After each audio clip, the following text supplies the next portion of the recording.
circulated around tennis authorities following the incident in Dubai.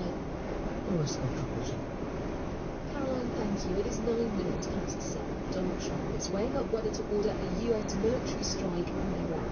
Israel says its air force has hit a centrifuge manufacturing facility overnight, but only American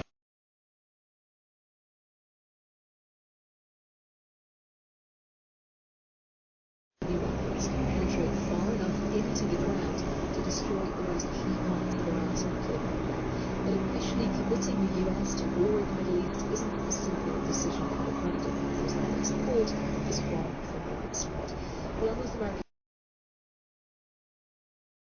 correspondent Anthony Zercher was with Donald Trump yesterday and told him more about what he'd been saying. He is giving mixed messages.